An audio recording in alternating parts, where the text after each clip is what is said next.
Hello friends, હું Nitaben cooking ચેનલ્સથી મારી ચેનલમાં તમારું ખૂબ ખૂબ સ્વાગત છે। આજે હું શેર કરવાની છું લીલી ચટણી, જે ખૂબ જ સરસ લાગે છે અને ઝટપટ બની પણ જાય છે। અને આ ચટણી તમે સેન્ડવિચ, દાબેલી, ભેળ કે કોઈ પણ ચાટમાં ઉપયોગ કરી શકો છો।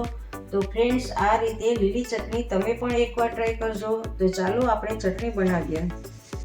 આજે આપણે લીલી ચટણી બનાવવાના છીએ। તો લીલી ચટણી બનાવવા માટે મેં આ 3 મરચાં લીધા છે। એ મીડિયમ છે, બહુ તીખા નથી અને મોરા પણ નથી। અને આ લીલા ધાણા લીધા છે। આ મીઠું છે, આદુનો ટુકડો છે, 8 થી 10 કળી લસણ છે, 1 ચમચી મગફળીના બી છે, 1 ચમચી દાળિયા છે, 1 ચમચી ખાંડ છે અને આ 1 લીંબુ છે। સૌથી પહેલાં આપણે મરચાંને કટ કરવાના છે અને સીધા જ આપણે આમાં મિક્સર જારમાં કટ કરતા જાય છે।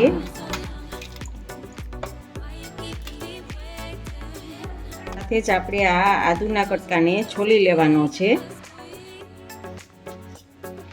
અને એને નાના નાના પીસીસમાં આપણે કટ કરી લેવાનો છે। અને આપણે આ 8 થી 10 કળી લસણ છે, આ 1 ચમચી મગફળીના બી છે, 1 ચમચી દાળિયા છે, 1 ચમચી ખાંડ છે અને આપણે આ અડધી ચમચી નિમક એડ કરવાનું છે સ્વાદ પ્રમાણે। અને આ 1 લીંબુનો રસ એડ કરવાનો છે। ખટાશ અને ગળાશ તમારા સ્વાદ પ્રમાણે એડ કરવાનું છે। મરચાં પણ એમ જ છે, તીખાશ તમારે જેટલા 2-3 મરચાં વધારે લેવા હોય તો પણ લઈ શકો છો। અને આ સાથે લીલા ધાણા પણ આપણે એડ કરવાના છે।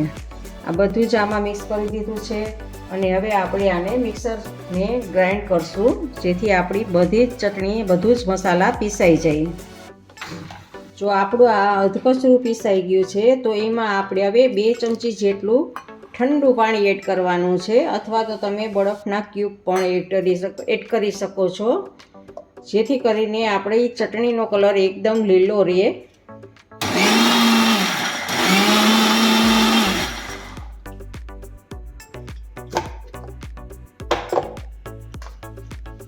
જો આ આપણી સરસ એવી ચટણી બનીને તૈયાર છે। આ લીલી ચટણી આપણી છે, જે બ્રેડમાં સેન્ડવિચ બનાવતા હોય ત્યારે કે દાબેલી બનાવતા હોય ત્યારે કોઈ પણ સમયે આપણે બ્રેડમાં પાથરી શકાય છે, અથવા તો ભેળ બનાવતા હોય ત્યારે ભેળમાં પણ આપણે ઉપયોગમાં લઈ શકાય છે। જો આ આપણી સરસ ને સ્મૂથ એવી લીલી ચટણી બનીને તૈયાર છે। આ આપણી લીલી ચટણી તૈયાર થઈ ગઈ છે। તમને મારી રેસીપી પસંદ હોય તો લાઈક અને શેર કરજો, મારી ચેનલને સબસ્ક્રાઈબ કરજો, જેથી મારી નવી દરેક વાનગીના વિડીયો તમને જોવા મળે। ઇન્સ્ટાગ્રામમાં મારા પેજને ફોલો કરજો, મેં નીચે લિંક આપેલી છે। આવજો, બાય, ફરી મળીએ નવી રેસીપી સાથે।